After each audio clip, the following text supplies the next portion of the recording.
anyway, I had to go to county lockup 30 days, and I got out, and my friends, like any good military friend should do, said, "You want to like pay rent or get food? No, let's throw a party and invite whores and have a gangbang."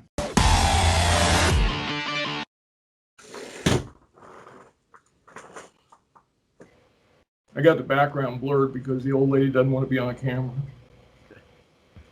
Hey, welcome back to For the Road, everybody. I'm Rails Punk Rock, and we got a very special guest today.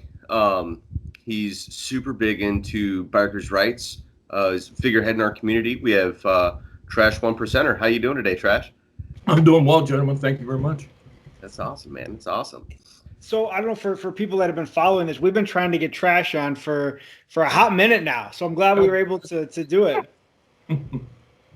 So yeah, it's good it all worked out this time. Absolutely. I was definitely excited about this one and excited to get a chance to promote it and stuff like that. But, kind of that first question, just to get us rolling, obviously people, the first thing we kind of ask, what got you into motorcycles? Did you grow up around them? Was it something that you got into later on? Like, what got you riding? Yeah, my dad, he rode all the way from the 20s up through the 40s. And his first bike wasn't a motorcycle at all. It was one of the old auto cars. And then he got into Indians after that.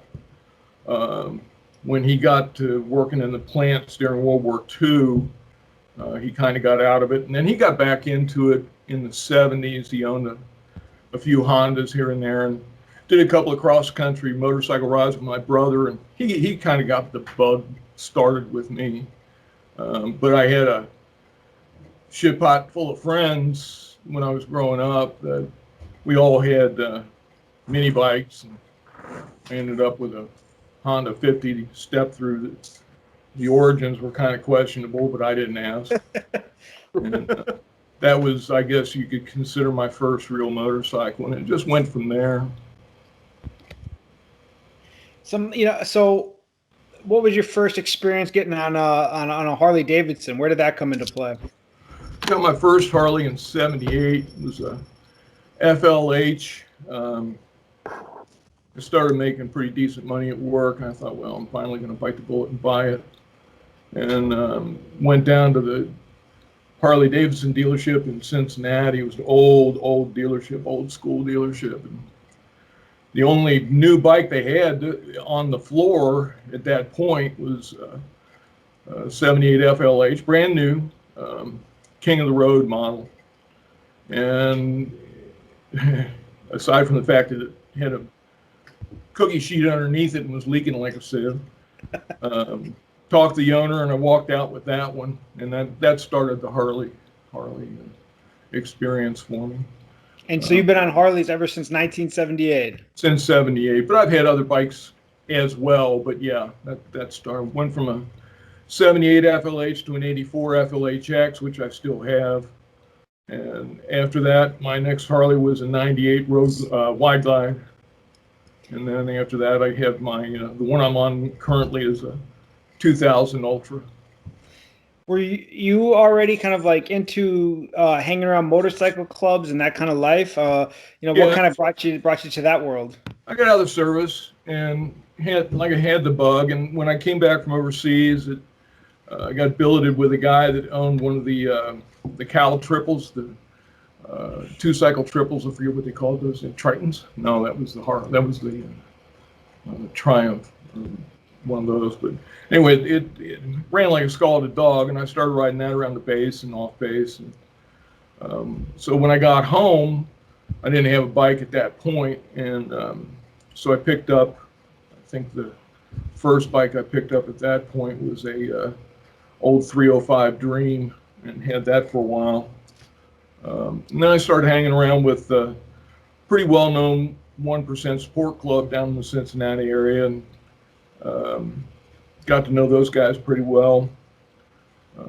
Situations changed down in Cincinnati, and situations got a little bit tough between that club and another club, so I kind of drifted away from them and drifted to the other club. And went with them just as a hang around. I didn't really get into club life as far as prospecting, or going beyond hang around and prospecting until the early '90s. And so did you kind of grow up in like that Midwestern? I mean, I guess I consider Cincinnati kind of Midwestern, and then obviously, where you're from now. Did you kind of grow up in that Midwestern bike culture, bike scene, your whole life, or you've been Yeah. around? Okay. I mean, I've been around, I've been around the national clubs basically all my life, and I've been around some of the international, well, of course, international clubs as well. But yeah, my experience has mainly been rooted in the Midwest, and Chicago, Pittsburgh, um, Cincinnati, Louisville, Indianapolis, places like that. Yeah, Uh, yeah, a and lot of one of the, traveling, but my roots are in that area. yeah, and one of the things that I love on like being able to do the page and stuff like that is when you comment. A lot of times, you've got great stories to tell people that are reading the page about the time in 80 whatever that you went out to Sturgis and slept on a picnic table somewhere and stuff like that. And I think that's something that I love to get like on this podcast because a lot of that you can't do anymore. Like if you try to sleep on a park bench in Sturgis, they'll find you. Uh, you Yeah, know, that was in fact, that was the first. I had just gotten the '84 and was itching to take it across country, and was fooling around with it and got to thinking about it. And I had a couple of buddies that had been out to Sturgis in the early days. It was a Friday afternoon at 3 o'clock, Friday before Sturgis that year. And I just said, fuck it. And threw everything on the bike and packed as much as I could, jumped on the bike and took off. I got as far as Davenport, Iowa. I slept in a hotel parking lot there. That wasn't a big deal. Then went across Iowa and then headed up towards Sioux City and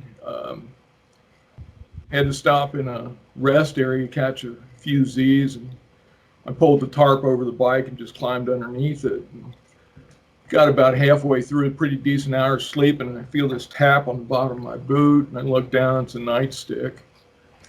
So I crawled out, and Iowa State Trooper, he says, you can't camp here. I said, I'm not camping, I'm just catching a little bit of Z's. It looked like rain, so I pulled the tarp over. He said, well, you can't camp here, you're going to have to go. I said, all right, okay. So I packed everything up and I sat there for a minute, smoked a couple of cigarettes, and pretty sure enough, he came back through to see if I'd left. And I just waited and said, I'm on my way. And he left that time. I just pulled everything back out and went back to sleep. So I got on the road fairly early, figured their shift change was probably like 6 or 7 o'clock. So I got on the road early. So that shovel was only, that 84, I mean, it was belt final. Chain primary, but it was only good for about 88 mile an hour top speed, and shit, I was getting maybe 120 miles a gallon to the tank, and it got pretty late on that Saturday. So back then, so many of the exits going to Sturgis on 90 didn't have gas stations. You had to watch. They even had a couple of signs up that said "last gas for 150 miles" and that kind of crap. So I'm getting along, and all of a sudden it starts to puke out a little bit. I realize I'm running out of gas, so I switched to reserve. Get up the next exit, says gas, and turn right. Didn't say how far or whatever. And it's getting pretty dark at this point. So I'm puttering down the road, and it seemed like I'm going forever, mile after mile. I'm like, Jesus Christ, I know I've only got about a gallon left. So I get down to this just rise this hill and I see lights. And I pull up and there's this old country store. It's got one pump out front. It's divided in half between Ethel and Low Test. Still had the little spinner in the front of it. And just get off the bike and this old boy is backing out the door of the store. You can tell he's locking up. He turns around and looks at me and says, gas, right? I said, yeah, gas. He says, you headed to Sturgis? I said, yeah. He said, you ain't going to make it from here. I said, okay.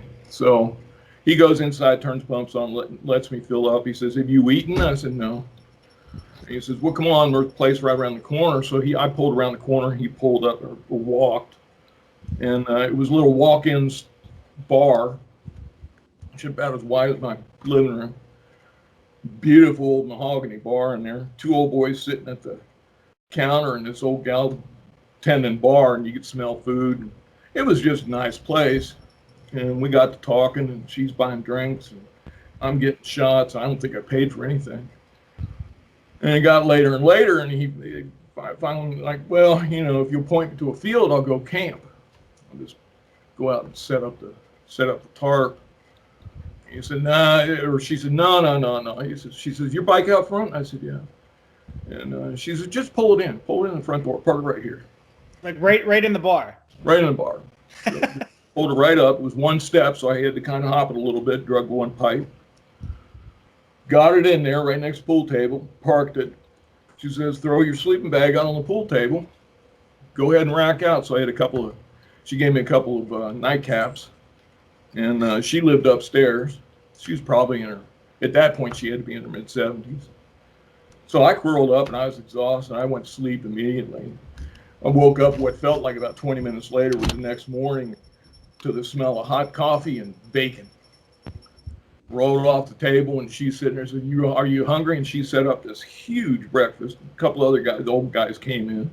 So we sat there and ate breakfast and bullshitted for a while, had another couple of shots. And so, well, it's probably about time I get on the road, and they showed me a shortcut from that point to get back over to 90 and cut across from there. So, and it took about 20 miles off my trip, but that was a great time. I stopped in there 4 or 5 times after that when I would go out through there, and eventually he passed and she passed, and the bar closed down and the gas station's no longer there, but it was good. You know, that's one of those great memories that you carry forever. Yeah, and I love those stories. And for somebody like yourself who's in a large, you know, you're in a large motorcycle club, you're still riding, you know, long distance and things like that. Do you think that those types of places, those stories, are those gone? Are they ever coming back? How do we make new ones today? I don't think so, but you have, you know, I guess I don't consider myself to be a ground pounder. I mean, both my Harleys right now have over 250,000 miles on them, but, you know, one's 20 years old, one's over 30 years old. So that's, you average it out, that's not a huge amount of miles. But you have this, at least I'm seeing, you're seeing a tendency for guys to want to be ground pounders and be able to say, well, I rode 40,000 miles last year. I rode 60,000 miles last year. I did this. And I don't see the point to that. It's not the mileage. It's the quality of the miles. And, you know, if I can take back roads instead of burning down the asphalt on an interstate, I'm taking the back roads. And, yeah, you can still find places like that, but you have to get farther off the beaten track now. Plus, I don't know what's going to happen after this COVID thing, because I think a lot of these small mom and pop places are just gone or will be. I think it's going to be really tough to find that quality or that kind of establishment that would allow you to do that. Just pull your motorcycle in and park it. You know? Yeah, sleep on their pool table. I don't know if that's the thing anymore. Yeah, I don't know. I mean, one of my all-time best friends back down in Cincinnati, he kept all his motorcycles in the kitchen every night, you know. But that's what we did when we rode. We'd pull into somebody's house, and you know, back in those days you could do that, and back in those days people were used to it. You know, a lot of the old ladies I don't think would put up with that anymore. Yeah, I don't know. I don't think my wife would let my friends and I park our bikes in the kitchen. Yeah. Parking in a tattoo parlor, not an place. But I think those adventures are still out there. I just think you have to go look for them, and you have to take the time. You know, everybody's on a schedule, and you know, I know riding with the 1% club and tragic, you guys that have been with the 1% clubs. It's, you know, the impetus is on being there, and unfortunately, you know, everybody has to work.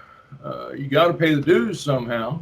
You got to support your family somehow. You have to pay for your motorcycle somehow. And so that puts limitations on how much time you can spend. But you just don't see that attitude with, and I'm not wrapping everybody up in the same cloth. I'm not painting with the same brush, but the younger guys that are coming up just don't seem to have that fire. As far as, you know, it's all about image, it's all about the patch, and that's fine up to a point, but you have to get beyond that. You know, it has to mean something to your soul and your heart. when you're doing this lifestyle. If it doesn't, you're in the wrong place. I love that. I don't even know how to follow that up.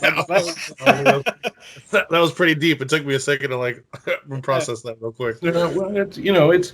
I think you feel it. You find it. I mean, I've got a lot of graybeard friends, both inside my club and other clubs, and you see that.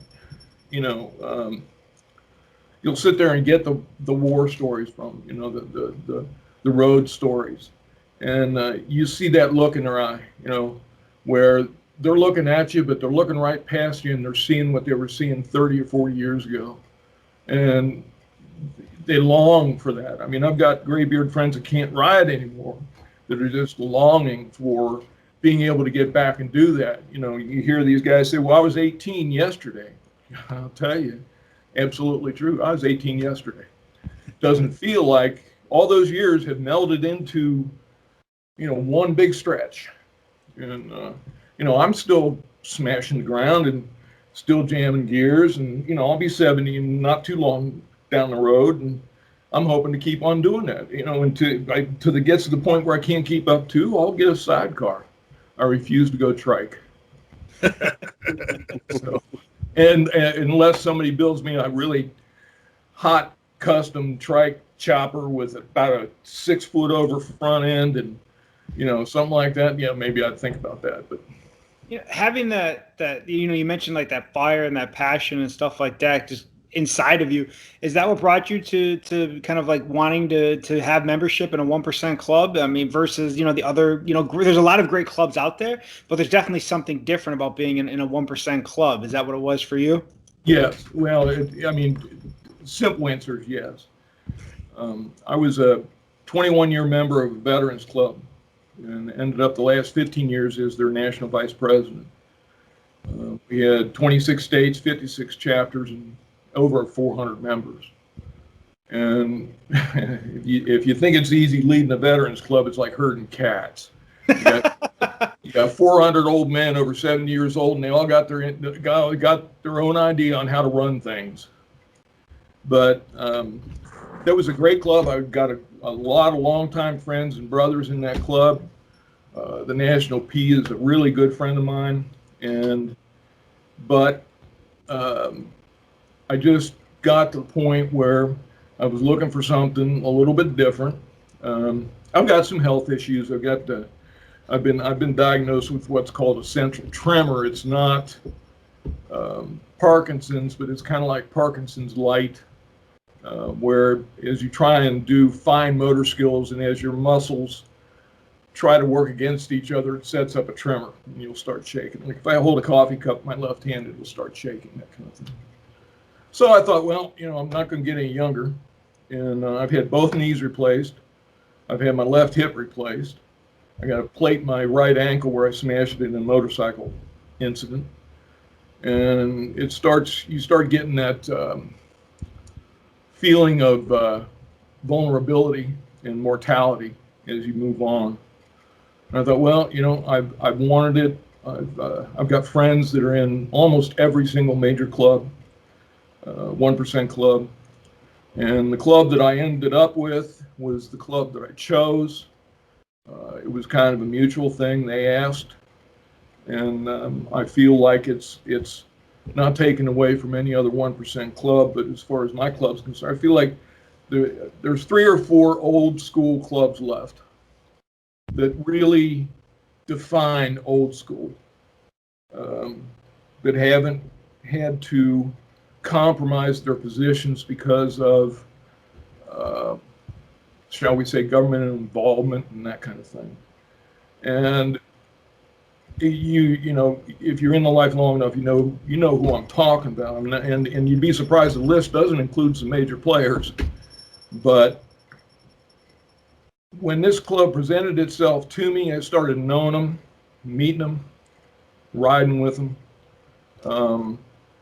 It was a fit. They honor tradition beyond anything else. They honor memory. They honor the protocol. The history is there. It's maintained. We have self-appointed historians in the inside of the club that really make a point of keeping the history of the club accurate and valid. And we make it a real conscious effort with Hangarounds and then prospects of instilling that history. And that's important because you can't build anything new without building on a foundation, and your foundation is your club history. When you start, the health issues that you kind of went over just a minute ago, you had all of those before you started prospecting for this 1% Club? No. I was gonna say, that'd make it really hard as a prospect to bitch about something. Hey, trash man, my back's killing me. Well, let me tell you about my second hip replacement. Pretty much. No, actually, my ankle, I smashed that up just as I started prospecting in a motorcycle incident. And then I just had my knees replaced last November. It would have been a year ago this past November. And I had my hip replaced in going on 3 years this January. And so all my health issues, I don't know whether it's a ringing endorsement of the club, but no, all my health issues have happened afterward. Yeah. And I know you mentioned like the club appointed historians and passing on traditions and protocols to Hangarounds and prospects, and something obviously we don't have to get too deep into it, and if anything needs to get time stamped out, we certainly can. But where you're at now, as part of your kind of your coalition of clubs and clubs that work together, you guys also have is it Beverly Roberts a part as like a historical photographer and stuff? And for people that don't know, she is the daughter of Flash 1%er Jim Mateef, who has kind of those famous iconic pictures of Midwest bikers in the 60s. So is that something that's, just kind of, what's your take on people preserving the culture nowadays and passing it on and stuff like that? I think it's highly important. I know Bev. For a while, she was our official photographer for the Michigan Confederation. I know Bev. I've got all her books. Myself and my old lady, we've got all her books.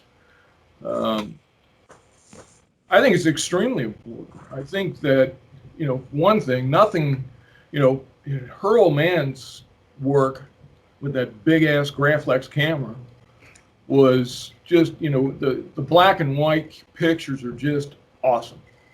I mean, it captures the essence of what it was back there in the 60s. Early to late 60s, of what it meant. Well, in their case, or in their, I don't know, I lost two of you. I just got tragic left. No, we're still it gives you exactly what it was in a very graphic way of what it was like to be in an MC, a 1% MC. Like I said, in this case, the Outlaw. That can't be conveyed any other way. You can, even with the stories, yes, stories are terribly important, but to have a historian like that or have an active member that really took recording that hit to such a degree, I mean, there's very, very few clubs that have, it's something that should be guarded and something that should be preserved. And fortunately, Bev has done everything right in preserving those images and preserving all those pictures and negatives and everything. I think it's wonderful. I wish we had more of that in my club. Do you think that somebody like us, I mean, she's obviously at a special status, but a civilian like that, or kind of what we do here, and combine it with what people do with what guys are doing in their clubs, can they work together to preserve the historical aspect without stepping on toes, without overindulging club business or something like that? Is there a common ground that can be had to preserve this so that 60 years from now, someone else can see it? I think so. I think, I mean, obviously you can't, times change and technology changes, and, to not take advantage of it is waste. Doing what you're doing, I think this is just fucking fantastic. I mean, it's just impressive because you are preserving this. You're going to, you're getting guys on here that, myself excluded, that aren't going to be around in 20 years. I'd like to think I'll be living past that, but you're getting guys on from these different clubs and these different areas that just what you're doing is preserving all of this history. The Wino Willie stories and the Chosen Few, and the stuff with the booze fighters and the racing and those black and white racing photographs and everything. You can't replace that. And it's just fascinating to me, but I'm a history buff. I love anything history. But especially with the motorcycle culture, no, you can't replace that. You got to do this. You have to step it up, and you'll get more interest from, especially I think, the younger guys that are more used to being able to turn the computer on, find what they want, rather than having to go to the library and look it up, or having to look at a book and turn pages. They want, for better or worse, they want instant gratification in that they want to be able to put their hands on that information immediately. Well, in this case, they can. So kind of combining the history with a little bit of what you do now. So you're kind of active. I mean, not kind of active, but you're very active in the coalition and stuff like that, bringing motorcycle clubs together, and especially very active in kind of legislation, bikers' rights, things like that. If you can talk a little bit about what got you into that, and kind of what have you seen change since you first started riding till today? Well, it's everything started at least with the legislative action. You go back to ABA. Before it was, I don't know what it is, American Bikers Aimed Towards Education, which is bullshit. It was American Bikers Against Totalitarian Enactments back then, and it was more of a militant group than anything else. I mean, they'd go in and sit down in the Capitol Rotunda and wait until a legislator would come out and talk to them. It was a helmet fight. That's what kind of coalesced so much of the ABA people and other bikers wanting to get together and get rid of the lid laws. And of course, now the big cause celeb is biker discrimination, and I don't see that to be lightly taken. It's a terrible situation, and it's getting worse. But and that's where we're really putting our efforts, because you've got a fair number of the states that have either eliminated or greatly changed their helmet laws, which I think for the better. It's freedom of choice. I choose to wear a helmet, and then I've got many brothers that don't. That's a personal choice, and that's the way it's supposed to be. With the Confederation, I don't know. I was the chairman is a longtime friend of mine. I've been involved with this now for almost 21 years here in Michigan. I am a transplant. I moved up here in 2000 because of work and stayed. Not knowing why, because of the winters, but anyway.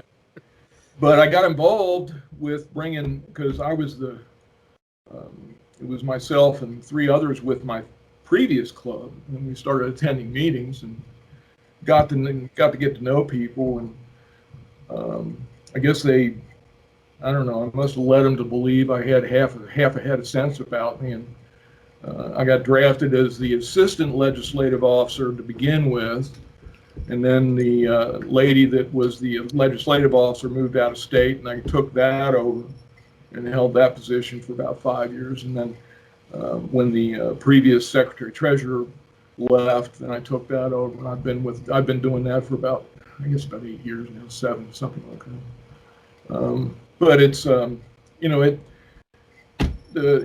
you've got our Confederation clubs, and you got quite a few of them around the country. But our Confederation clubs is basically an SMRO, a state motorcycle rights organization. Our Confederation doesn't operate entirely in the same way that many of the other confederations do. And those organizations, they were tailored to kind of protect protocol,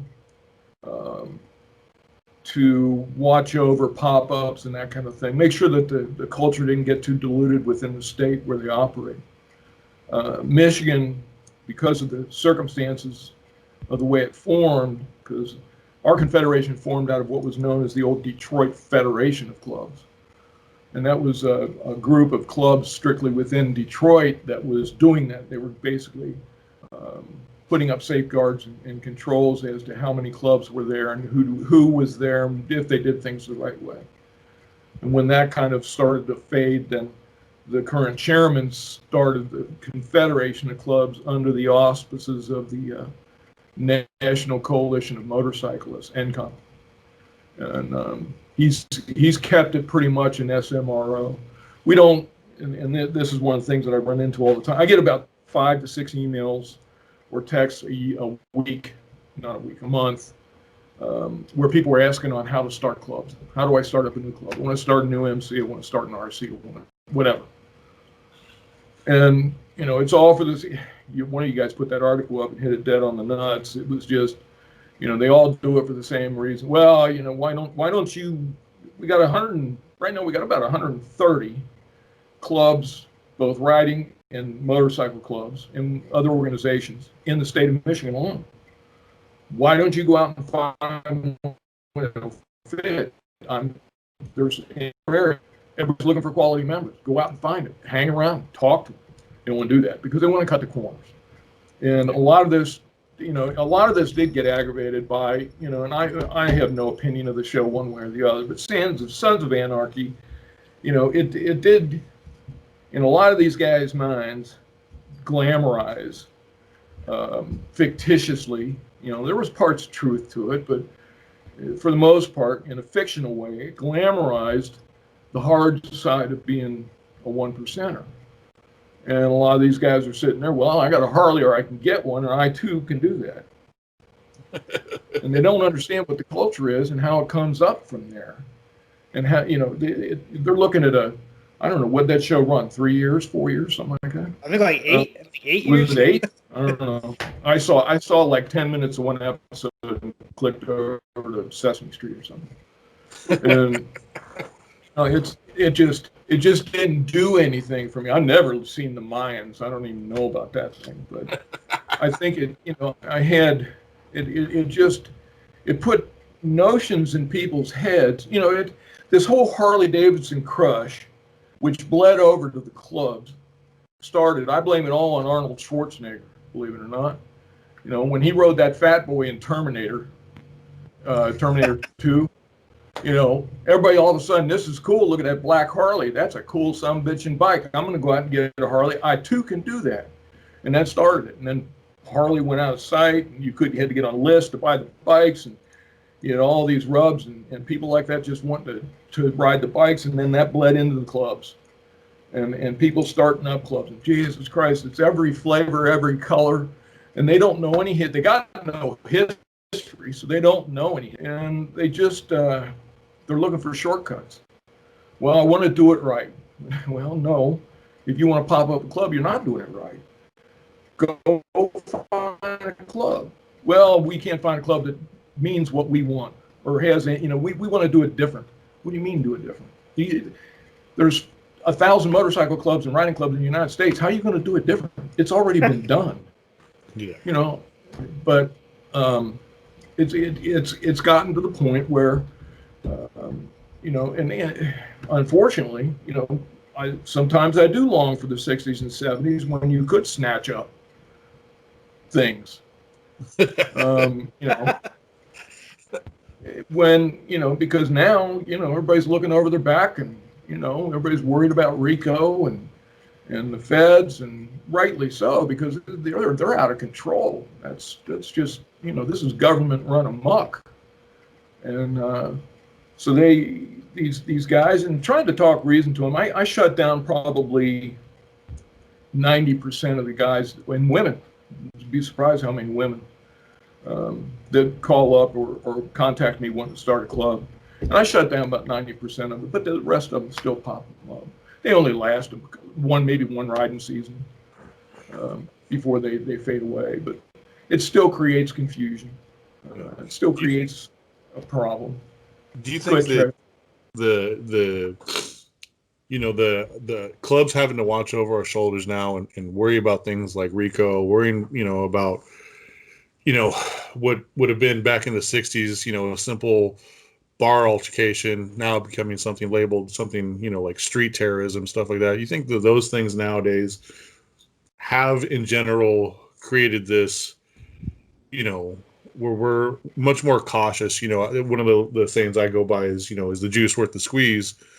Do you think that that's what this next generation of guys who are trying to start pop-up clubs, who just want to do things instant gratification, that it's lack of those kind of previous consequences that has emboldened them, and that's why there's that kind of push for new guys to just do what they want to do without kind of regard for protocol and tradition?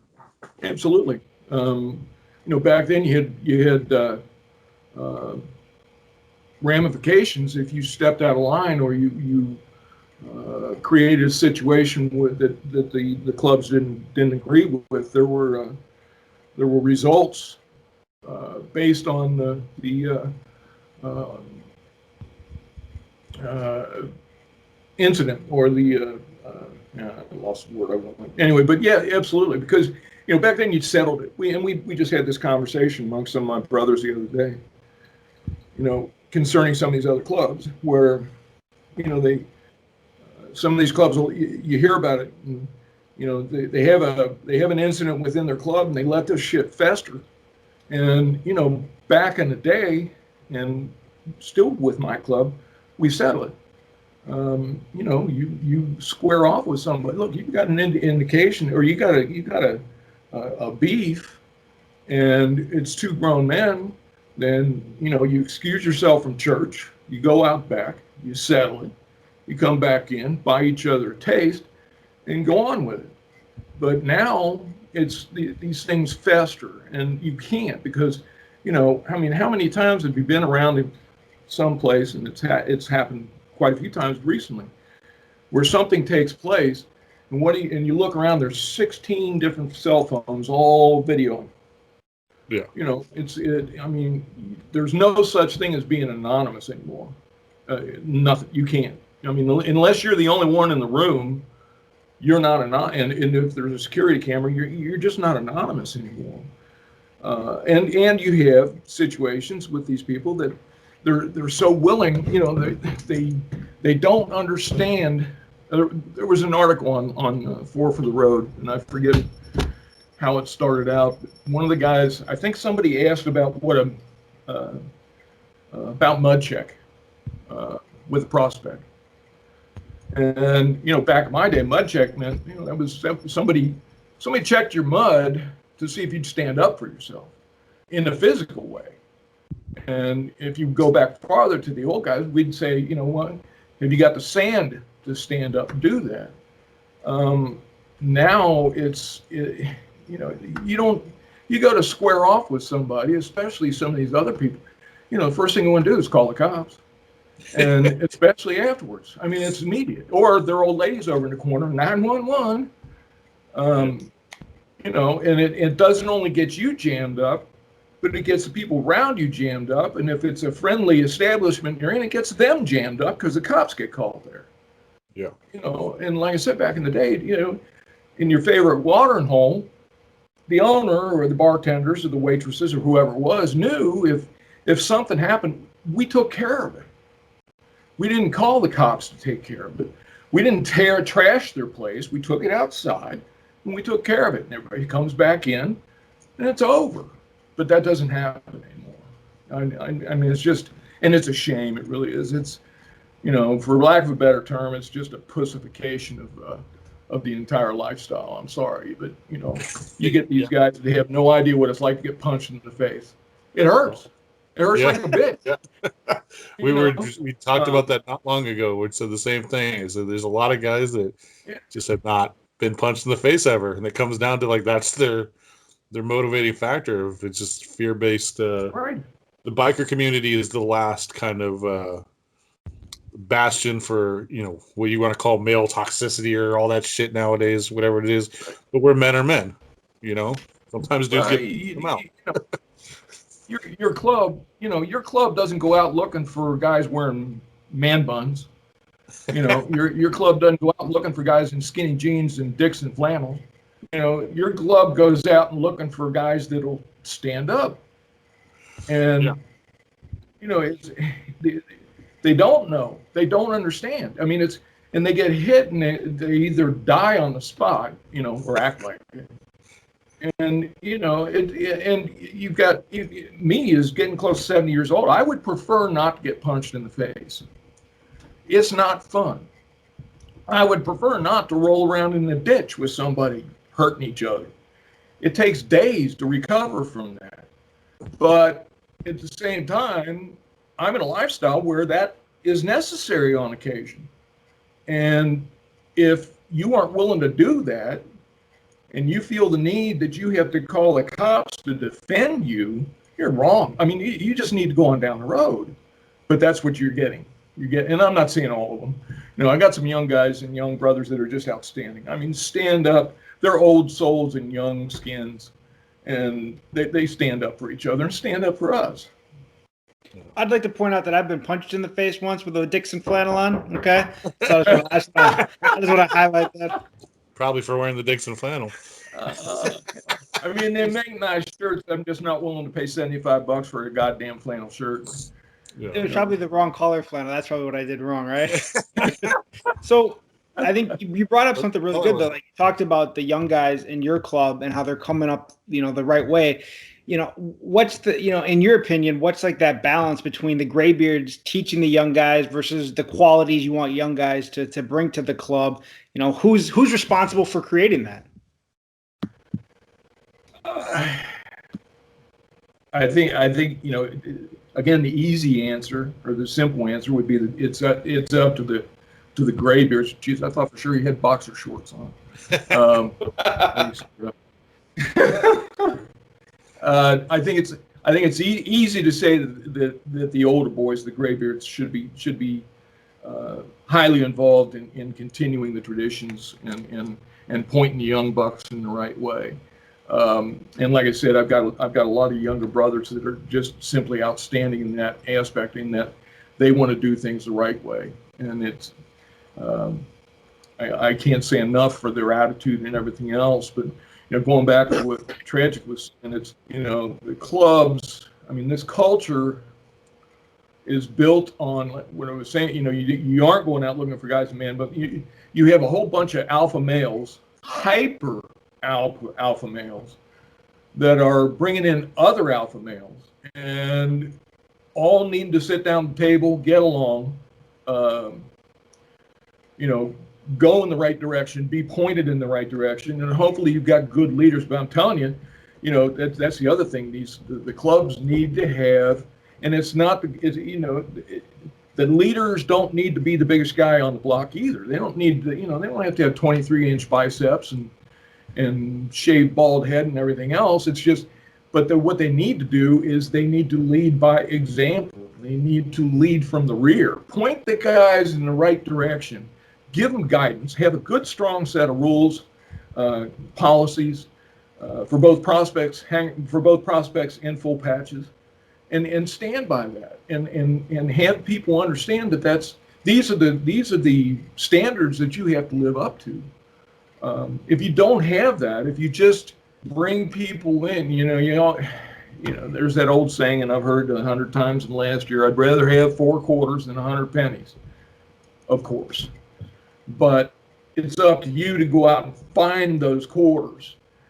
They're not going to walk in and sit on your lap and say, I'm here, I'm your answer, and I want to be part of this club. That doesn't happen. You find these people in areas that you normally go to, and in a lot of cases, they tend to migrate toward the club. So I think that, to get back to your question without rambling too goddamn much, but I think it's a case where it's got to be a combination. You have to have young brothers that are interested, and you have to have the older brothers that are willing to teach. And I mean teach in a positive way. Teaching back in the day was by negative reinforcement. If somebody did something wrong, you dotted their I and don't do that again. If I catch you doing it again, you're going to get center putt, whatever. But now, you want to lead and have a system of positive reinforcement. Brother, I saw what you did for your other brother. I saw you take this on. I saw you do extra here. You're doing an outstanding fucking job. Keep it up. And that brother walked around with a grin on his face for the next week. You know, I'll remember that. it's for years being to come. positive to people, and then you start breeding that back, or that atmosphere and culture, and it pays off 1,000 times. I got a question for you, Trash. Yep. So what I found for me is that, the graybeards, kind of set it up, but it's kind of the younger guys, that are attracting more of the younger guys, right? Because the younger guys are usually a little bit more active out there. They're out being seen a little bit more. Right. My example of, my club has a certain reputation, and families, give these guys kind of pushback, flack. What are you doing? And multiple guys now, once they're around it, their families see a dramatic kind of difference because of the structure and the rules that you're talking about. They see these guys who might have been knuckleheads in the bars getting in fights, every night of the week. See them coming home at a regular hour, not wasted all the time, because they're sitting into that structure. I wonder if you see the same kind of thing over the years as these kinds of things have changed. I'll tell you, it's, you see more and more, even younger brothers that are now clean and sober, where they made that decision where they're not going to drink and not do the other tasting anymore. And it's important to them because they're seeing, they do see some of these more or less kind of loose cannons out there. They have no life, they can't hold a job. Their family is gone. Nobody can rely on anything. I want this culture. I want this club. I want to be a part of this. I want to be a contributing member of this, but I can't do that if I'm wasted all the time, if I'm in a bar, if I'm constantly coming home 4 or 5 o'clock in the morning and then blowing off work and getting fired, and the family sees you bloody and punched up. And what the hell are you doing? I think I'm seeing more and more of it where these guys are making a conscious decision not to do that. That they're realizing that life can be a whole lot, you can still have a blast. You can still just party insanely, but responsibly. I know that's kind of a contradiction in terms, but you can do it. You just have to, everything in moderation up to a point. What I'm seeing, what I'm not seeing is, there are clubs in our area and there are clubs everywhere, where MC apparently stands for mostly cars. They're never on a motorcycle. I mean, these guys, you'll have a party, or you'll have an open night, or you'll have a benefit, or you have a pool tournament or whatever, and you pull up to the parking lot and there's 15 bikes and 63 cars, and this is on a 80-degree summer night. What the hell is that? I mean, I'm in this because I love to ride motorcycles. I would rather do that than just about anything else. And I love being around people with the same mindset. I always have a good time with those people. And I know that I'm safe and my family's safe around those people. I don't understand what the rest of them are looking for. It's frustrating to watch. Something I wish Drifter could have been here tonight, because he had a good one probably a month ago, a few weeks ago, whatever it was. But he talked about the difference in age that we're seeing as motorcycle clubs evolve. Where now, back in, like you talk about in the 60s and stuff like that, the 50s, guys were 17, 18, 19 years old when they were coming to clubs, where today guys are probably late 20s, early 30s, if not even older, when they're finding their way to clubs. Is there anything you think that's kind of responsible for that? Is it just the changing of the culture? Is it a positive and negative? I think there's some sea change going on. You're absolutely right. I mean, you go back to the top 10, what I consider to be the top 10 clubs, 1% clubs, and you look at the founders. The oldest founders were probably, with a few exceptions, were 23, 22, some cases 17 years old, coming out of the military, wanting to be together and get involved in this club. But early 20s has been, that's kind of that group is represented heavily in the founders. And I think there's some of the change going on. I think it's I think it's going on through pretty much through the entire society, not just our culture, because you are seeing young people that do not have the same interests that we had growing up. You know, I was a motorhead. I was wrenching on cars and wrenching on bikes, and you know, I mean, if it was mechanical, I tore it apart and hopefully got it back together again. But you don't see that much anymore. You know, you see now, you know, they're all gamers. I mean, nothing against gamers. I just never got into that, but I was ahead of that curve. You know, my dad brought home a Pong game. I thought that was big as shit. You know, watching a ball bounce across the screen.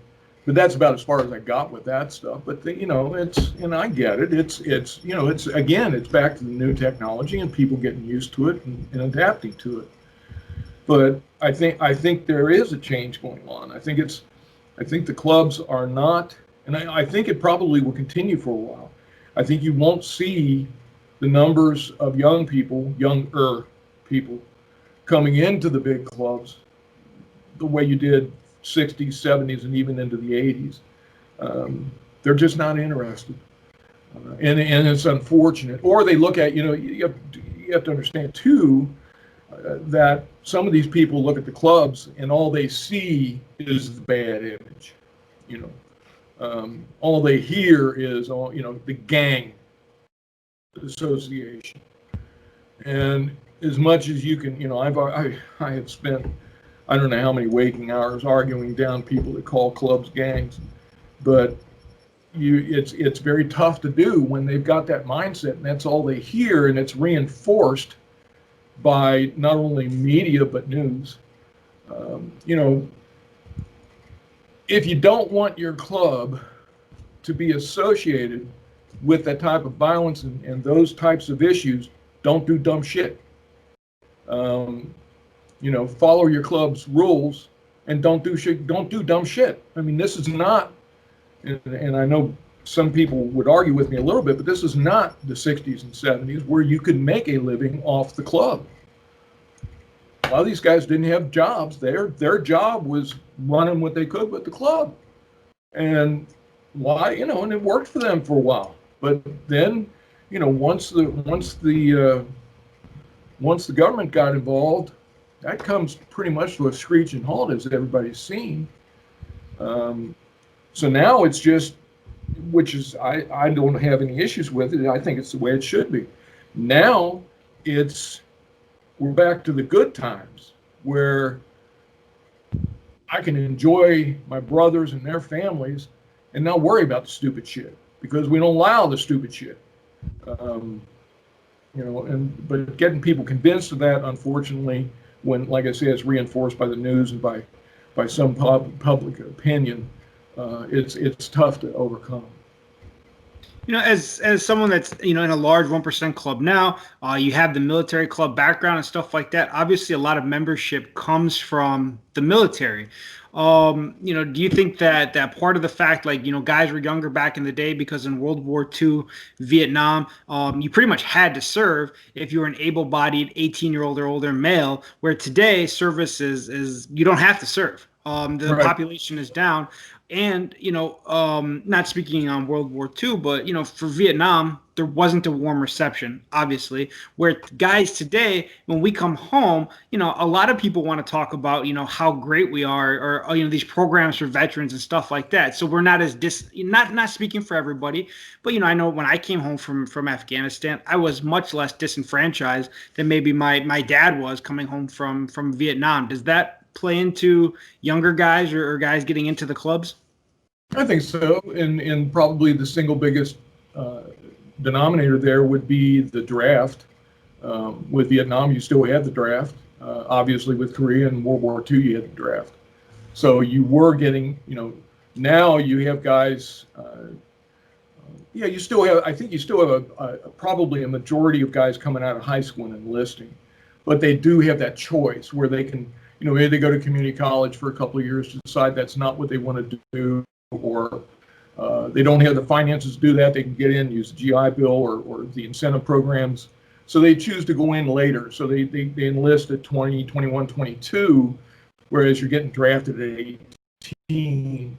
So I think that would be, I think that's a factor in that changing. As far as the vets coming home, that age would play a factor because you're more. I mean, you take your average 18-year-old, and I'm not talking about all of them. But you take your average 18-year-old and you compare him to even a 22-year-old. There's a big difference in maturity there. And then you add the service end, that more or less forces these people to grow up very quickly. I think that does affect the quality and the type of individual that comes out as a veteran and then getting involved in motorcycle clubs. I guess the one thing I'm seeing even is that, I look at it from the standpoint of, I see so many, put a point to it. When I was working as a sales engineer, I was flying out of Cincinnati. And this would have been, I don't know, like 2005, something like that, 2007.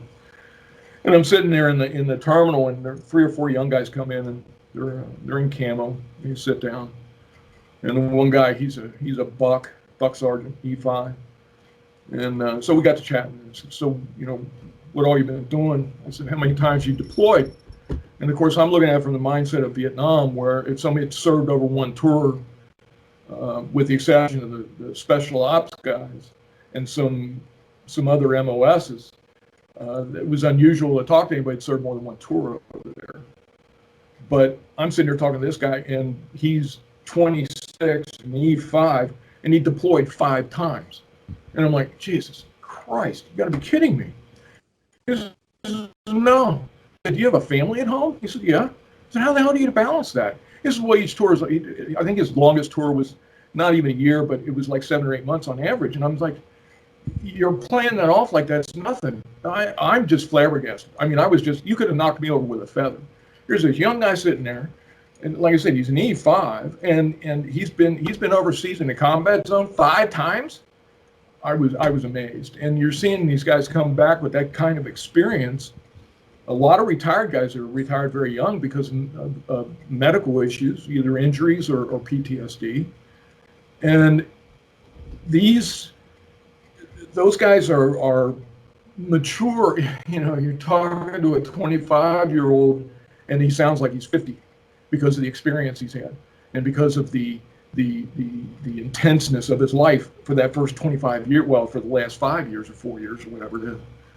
And I think that's going to affect. I think that's going to color the people that do come into the MCs, and it has. I mean, you see, it used to be back in the 70s when I came out in the 70s, and then in the 80s. The club had 50% membership that were vets, 60%. Some cases higher than that. And I'm not talking about the vets clubs. I'm talking about just straight MCs.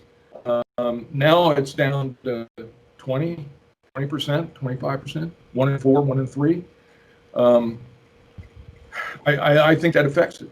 I think that does affect it. But again, I'm seeing a level of maturity from these guys that do come in that just blows me away. I mean, you're talking to old souls, and they want to do things the right way, and they want to come into the club the right way. When I left my previous club and came to this one, I insisted that I prospect. I didn't want to jump over the other brothers that had, everybody else in the whole club was prospecting. I didn't want to jump over anybody. I didn't want to. They did their time. They served their time. They did service for the club during that period.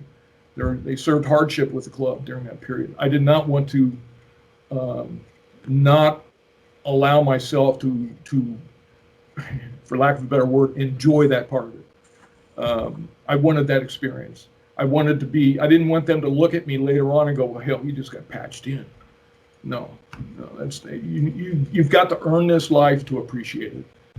And I'm seeing the younger guys come in, and they are, what can I do for you? How can I help? I mean, I just had 2 prospects that just did an outstanding job, just outstanding, stood up and worked their asses off for the whole time. And it was a pleasure to hand them their center patch. Say, here you go, man. You're in. Happy birthday. So I think kind of piggybacking off of that, and our last question here, and then we'll wrap it up. If I'm a hang around for your club, and I'm coming to trash one percenter to get, to get that insight, to get that life advice, what is something that that you would pass on to that young guy looking to come up? What would be trash one percenter's words of wisdom?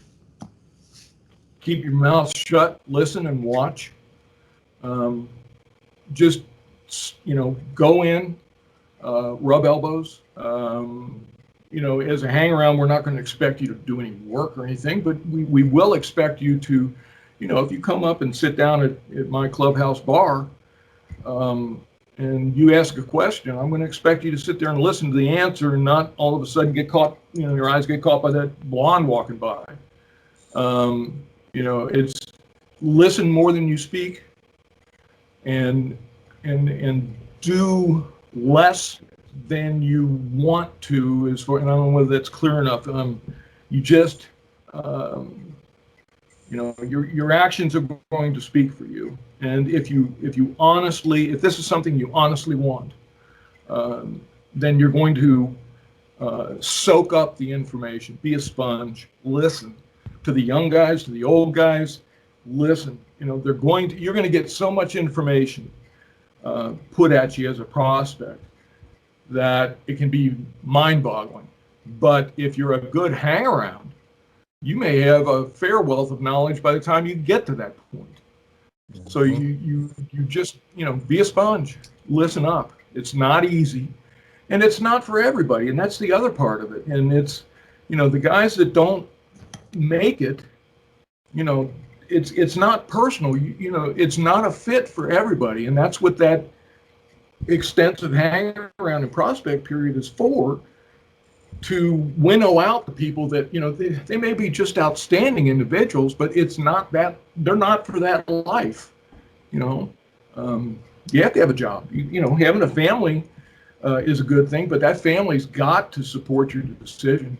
You can't be at loggerheads with your old lady trying to prospect for a club. That's not going to happen. You'll never make it, or your marriage will never make it, or your significant other will never be there. So you have to take all these things into account, and it's not inexpensive either. You've got to have a job. Just dues and riding and gas and insurance and fuel and just everything. I mean, you've got to have a good job, and the club understands that. We make allowances for that. We don't expect you to call off work every other day, but at the same time, you need to be able to, you should be at national every year. And that's an expense. You have to have a job to do that. You should be at the funerals. Show up for that. That's your brother. Turn up the respect and the love. So that would be my single thing: is to listen more than you talk. Absolutely, Trash. Again, thank you so much. I know this is it was kind of a bitch to get you on. Like our schedule was set. If it wasn't, if it was club stuff came up, and then like my computer took a shit. I think it's not bullshitting that it's taken us about a year to get you on here. So worth the wait. I'll tell you, in my outro, I think you guys are doing an outstanding job. I love your articles. You guys are spot on 99% of the time, and I love the level of humor. Do we not get 100% because I wear a Dixon flag?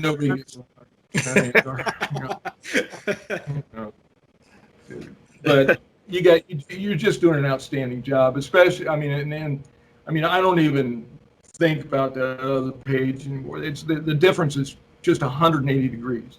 You guys do an outstanding job. You need to be commended for that. And I, from the remarks that I'm seeing from both young guns and the old guys, you're hitting the nail on the head with a lot of subject matter, and it needs to be done. These archives are going to be really important someday. Awesome. Well, and we appreciate. Thank you, and thank you for your time. Yeah, we're really proud to have you on our archive here at Trash. So, once again, thank you very much for your time, and for all you guys listening, we appreciate your love and support too. Don't forget to check us out on Facebook and Instagram. And fuck the other team. Have a good week, guys, and we'll catch you later.